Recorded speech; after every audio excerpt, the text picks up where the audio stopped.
Ya, kita akan menyimak bersama-sama pemirsa informasi dari kuasa hukum untuk sidang pra-peradilan di hari ini. Sudah menjadi saksi dan mengabadikan persidangan ini, karena bagi kita tentu persidangan ini ke depan akan banyak membawa pengaruh terhadap kehidupan kita berbangsa dan bernegara. Itu yang pertama yang saya ingin sampaikan. Kemudian yang kedua, ya, persidangan ini seperti saudara-saudara tadi dengar bahwa ini akan dilanjutkan pada tanggal 5 Februari ketika karena pihak KPK belum hadir, ya, menghadiri persidangan. Kita harapkan bahwa nanti, ya, persidangan itu tentu akan dilakukan secara maraton sesuai dengan ketentuan yang ada. Kami diberi kesempatan untuk menghadirkan saksi dan ahli, begitu juga KPK diberi kesempatan atau mau menghadirkan saksi dan ahli di dalam perkara ini. Sebab bagaimanapun juga buat kita yang penting sebenarnya, apakah penetapan tersangka ini sah atau tidak sah. Karena bagaimanapun juga Pak Hasto ini kan disangka melakukan dua perbuatan, yaitu melakukan suap dan yang kedua menghalang-halangi penyidikan.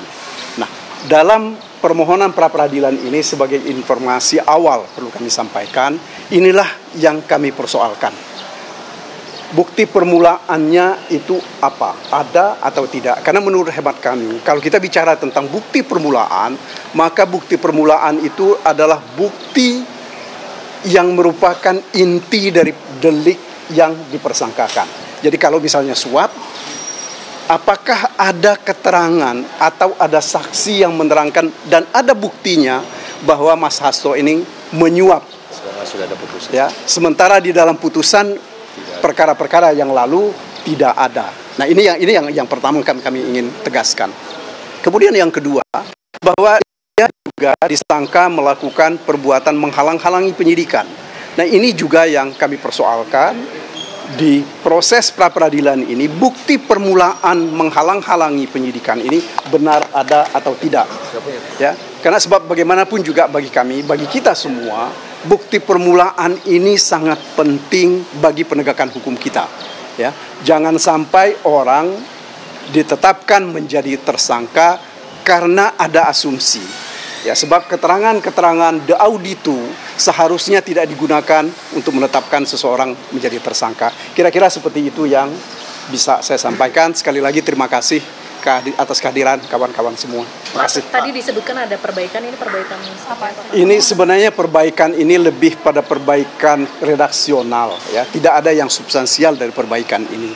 Karena kami tidak ingin mencabut permohonan kemudian mengulang melakukan pendaftaran, karena yang kami khawatirkan kalau itu yang kita lakukan berarti ada proses pemanggilan yang memerlukan waktu yang lama.